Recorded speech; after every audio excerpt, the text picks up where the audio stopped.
For over 40 years, attorney Chip Nix has experience in personal injury claims involving the most serious and catastrophic injuries. Helping victims injured at work, at home, or on the road is attorney Chip Nix's mission. The law offices of attorney Chip Nix is committed to representing clients with integrity and getting the compensation they deserve. This evening, attorney Chip Nix discusses the legal issues that affect you most. This is Justice for You with your host, attorney Chip Nix. Welcome to Justice for You, where we talk about what you need to know if you have been injured or if you are being denied justice. Tonight I have my good friend Kent Hunt back with me. We're going to talk about title pawn cases.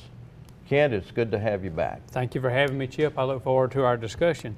What kind of interesting cases have you been dealing with this past week or recently that you can share with us?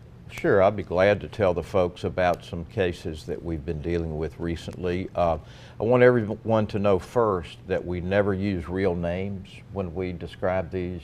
We disguise the facts of cases enough so that people won't know we're talking about anybody else's case, but we always protect our client's identity.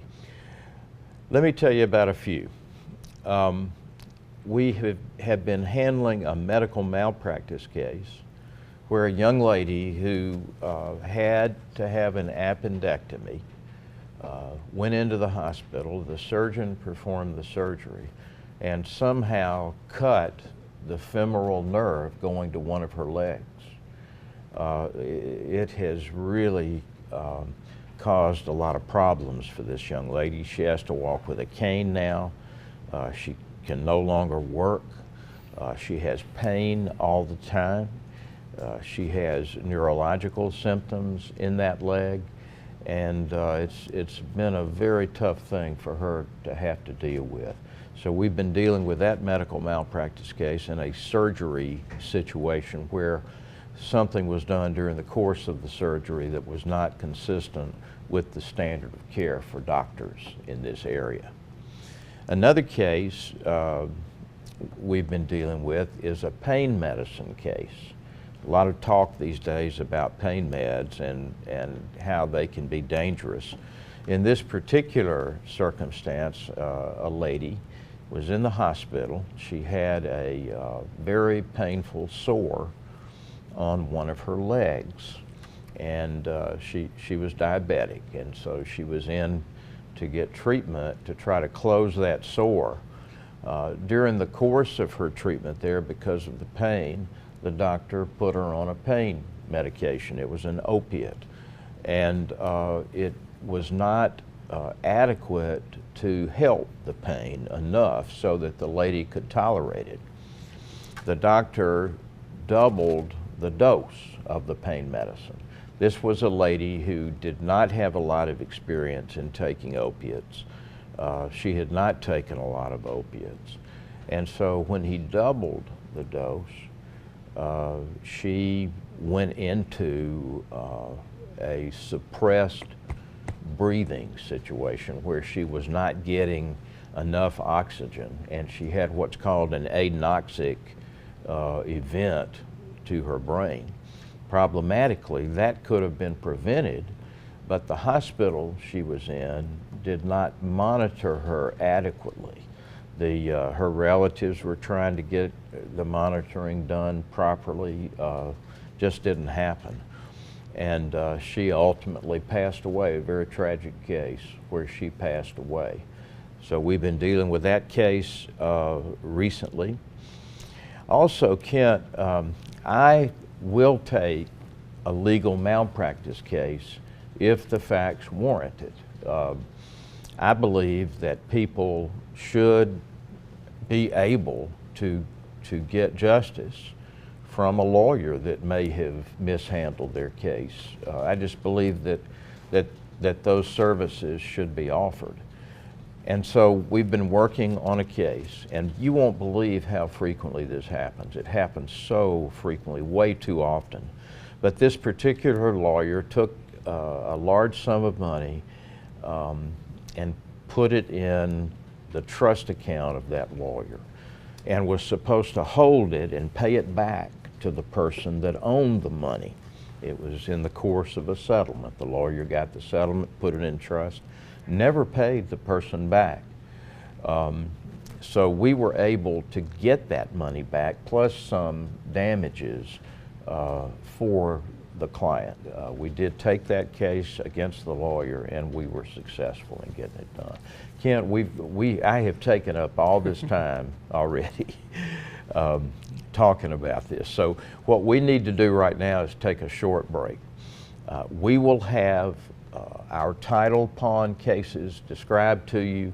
When we come back from the break, I hope that you will join us at that time. Come back to see us. Thank you.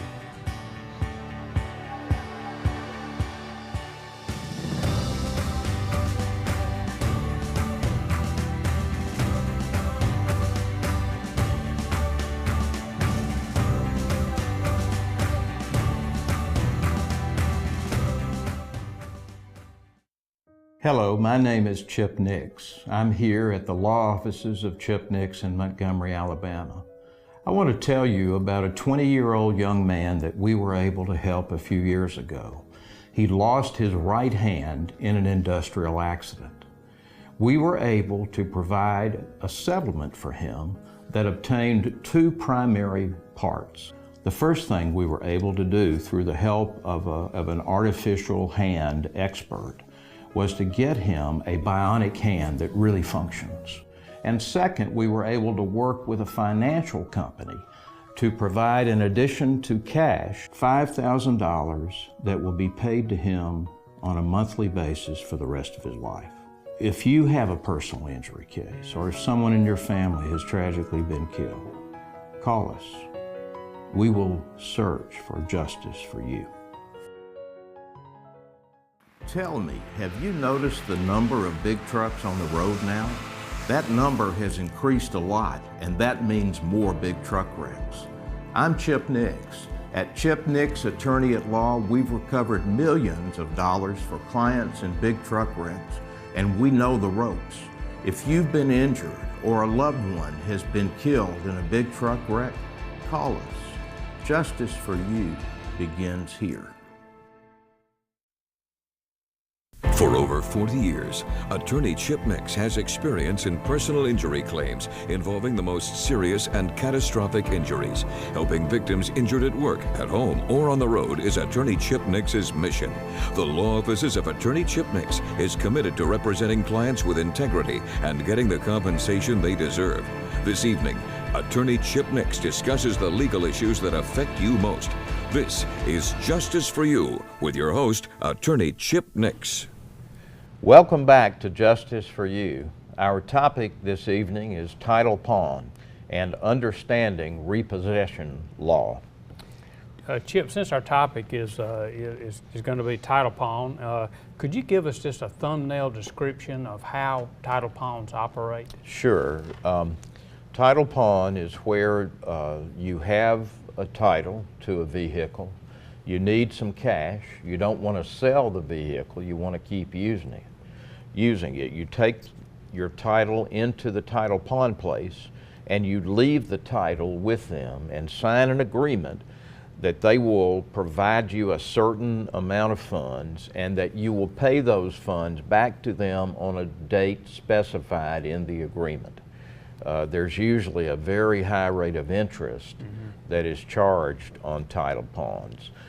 The reason they can get by with charging a very high interest is because a title pawn is not a loan. Loans have specified amounts of interest that can be charged. But a title pawn is not a loan. They're just giving you money and they're taking the title to your vehicle. If you give them the money back, they will give you your vehicle back, but if you don't, they keep the vehicle. In a title pawn, the title pawn company either gets their money back plus the payment for the title pawn, or they get the vehicle back. It is prohibited by law for them to get both back, and that's very material in the case that we're going to discuss. And I know we have some cases that you want to discuss, but let me ask one question before we get into that too. Sure. How can the general public learn their rights in regard to title pawn? Well, the best way is probably to go to our website and to look up title pawn on our website. That's the best way, because I'm not aware of anybody, any governmental agency that gives warnings or anything like that. Now, Kent, I will say that the Alabama Department of Banking regulates title pawns, so that if you have a question about whether or not a title pawn company can do a certain thing, we can communicate with the Alabama Department of Banking to assist you, or we can file a case just like we have so many times against title pawn companies.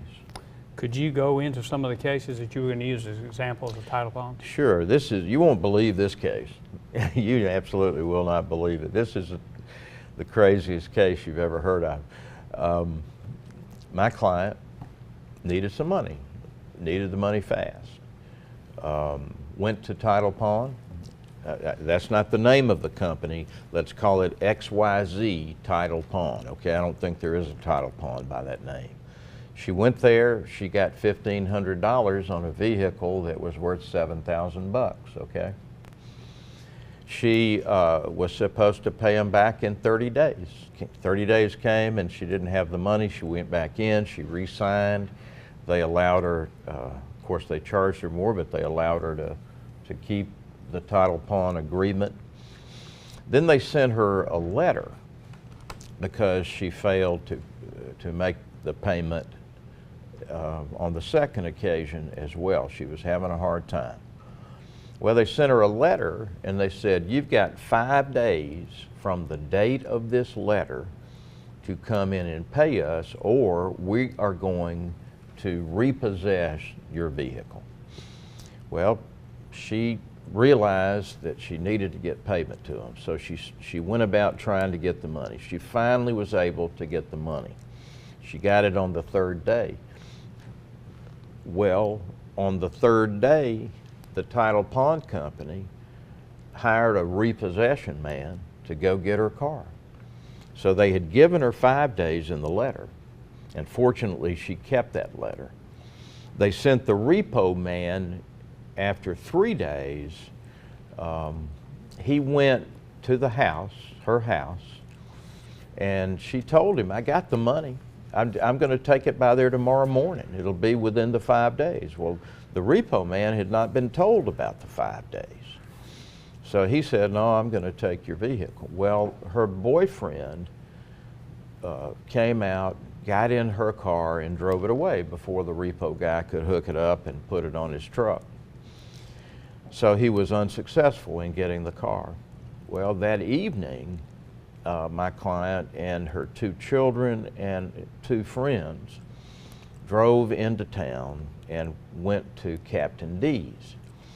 And they were in the they were at the drive-up window in Captain D's. And here comes the repo man. He pulls in from behind them and noses his big truck in to cut them off so they couldn't get out. Then he was going to get out and hook the car up and get the car. Well, my client thought, well, maybe I can back out of here. So she backed up. Well, when she backed up, the repo man backed up. She saw an opening in front of her, and so she said, I'm out of here. She floored it and went straight ahead, but the repo man drove into her car and stopped her. Well, there were 3 people in her car injured. She was one of them. Her 2 children were the other 2 people. So she came to me and she said, they repossessed my car by running into it in the drive-thru at Captain D's. And they hurt me and they hurt my children at the same time. So we accepted that case. We filed a lawsuit against the repo man and against XYZ Title Pawn. That sounds like a bad scene out of a bad movie, doesn't it? But I mean, I hate it for her and her family, and I'm sure you'll get to the conclusion of that particular case a little That's later right. on. Sure. What else is there about? You mentioned earlier about the Department of Banking, I think, being the agency that more or less oversees. Do they ever go to the locations and visit those locations? They absolutely do. As a matter of fact, we subpoenaed the records from the Department of Banking on XYZ Title Pawn. And I went up to the banking department and I spent a couple of days going through their records. What happens is the Alabama Department of Banking sends an inspector called an auditor, and the auditor will go into each of the title pawn locations and conduct a random investigation of their files. So he'll pull a file, he'll look through it, make sure it complies with the banking department regulations and state law. And if they have no problems, he doesn't write them up. If they have violations, he'll write them up. So in this particular case, I found that they were using this 5-day letter and sending the guy out on the repossession in 3 days. They were doing that all the time. So that was their practice. That was their practice. It was their practice to do that. And it's just as wrong as it can be.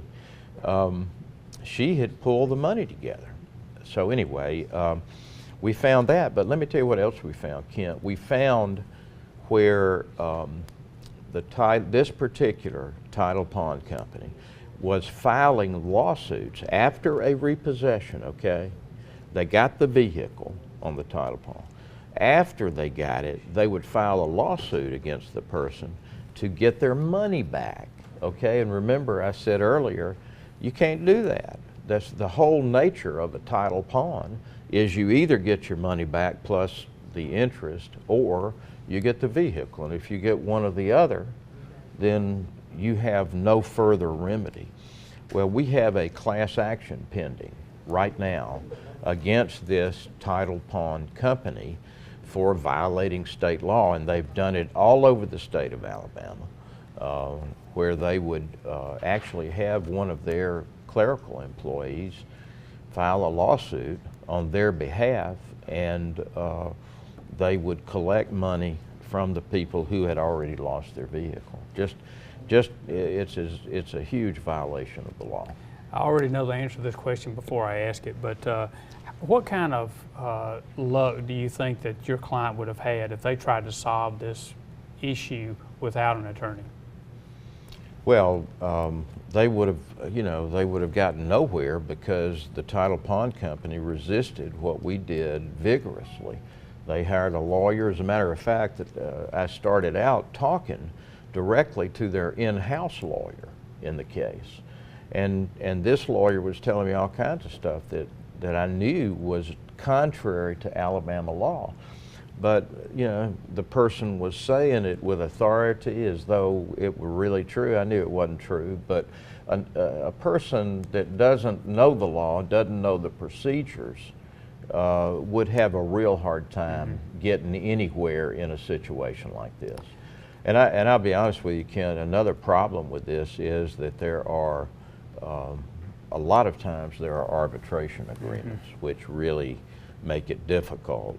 But in this particular case I've been telling you about, there was no arbitration agreement. But to go back to the program where we discussed arbitration agreements, you know, your advice then was, if you're doing business with an organization of business and they have an arbitration agreement and they try to get you to sign it, you need to back out and you need to move on. You need to find somewhere else to go. People who are borrowing money or getting money from, it's hard for them. It's hard for them to go someplace else.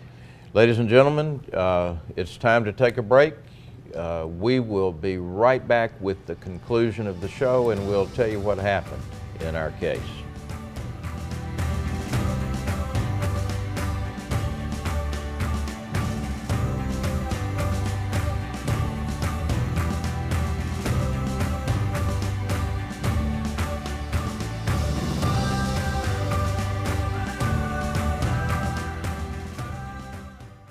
Some people say personal injury law is all about the money. Well, they're right. It's about the money to provide a bionic hand to a young man who has lost one of his in an accident. It's about the money for a family who has lost a mother due to a drunk driver. Yes, for the law offices of Chip Nix, it is about the money. It's about the money to help people salvage a decent life from the wreckage of someone else's carelessness. Justice for you begins here.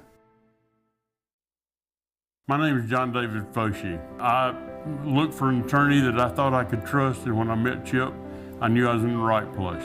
Chip has been a great attorney. When you first meet him, you understand how serious he is about your case. Your case is the one that matters. And by the time you get through with your case, Chip's no longer just your attorney, but Chip's your friend. And people have asked me, would you recommend Chip? I have recommended Chip, and I will continue to recommend Chip. I'm attorney Chip Nix, host of Justice for You. Justice for You applies not only to the clients we serve, but also to the community. At nixattorney.com, we provide answers to questions about personal injury with direct access to me and my associates. If you've been injured, contact me at 334-279-7770. Justice for You starts here.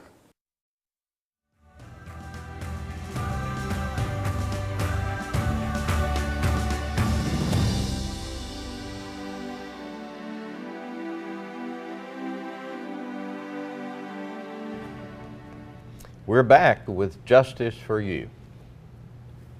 Chip, I know everybody's anxious to find out what happened in the XYZ title pawn case. Can you share that with us? Well, sure. This is the case where the repo man drove his big truck into my client's vehicle and took it away from her at a fast food place. We filed suit against the repo man and against the title pawn company. There were a couple of theories. One theory was a fraud theory. We contended that the letter they sent my client telling her she had 5 days was just a straight up lie, because they sent the repo man in 3 days. And we knew they intended to do that, because we found these other letters where they had done the same thing with other people previously. We found that information at the banking department, which regulates title pawn. Another thing about that case was really interesting. We sued XYZ Title Pawn. Well, their answer, they had a lawyer answer the case, and they said, we cannot be liable in this case. It is impossible for us to be liable in this case, because the repo man was a, quote, independent contractor. That means they were saying that the repo man was not their agent, their servant, their employee, or anything like that, for which they could be liable through his actions. They were saying that he's independent, and that all they were doing is paying him a fee. They weren't telling him how to do it. They weren't telling him what to do or anything else. Well, this is the law on repossessions.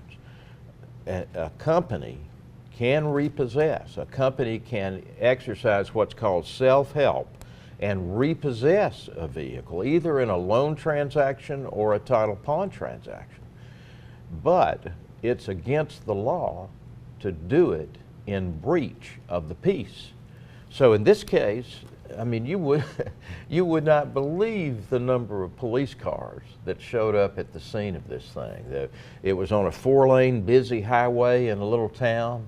There were police cars everywhere, blue lights flashing everywhere, ambulances all over the place. And obviously this repossession man had breached the peace. Well, what that means under Alabama law is that the title pawn company can no longer use the independent contractor defense. It's no longer applicable. They cannot use it because the guy that repoed the vehicle breached the peace. And so we beat them on that. We beat them on the fraud case.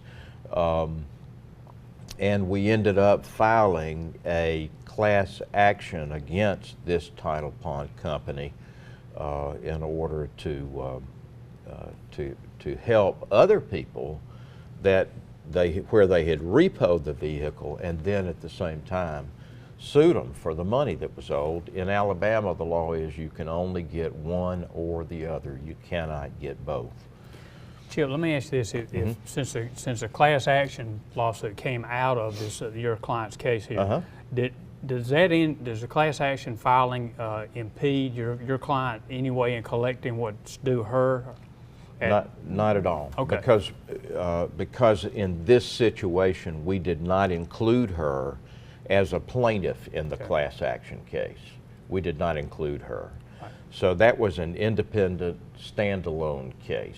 And we had other clients that came to us on the other cases. And we had you have to have a qualified class representative, and fortunately we had some real nice people that came to us that were willing to be the class representative in the case. Well, I know that too was a complex case, and but it sounds like the final was great for your client, and I'm sure it'll be the same for the members of the class. The standalone case with the lady whose car got hit, we got a large settlement in that case, and she was extremely happy. She bought a house for her and her 2 children. Good. It made us real happy. Good. That she was able to do that, and it's really changed her life, I think. We hope we can help some other people that way. So, ladies and gentlemen, I think we're at an end tonight. We really appreciate your watching us tonight. I hope that you will come back and watch us again next Sunday night, where we will have justice for you. Thanks very much for watching.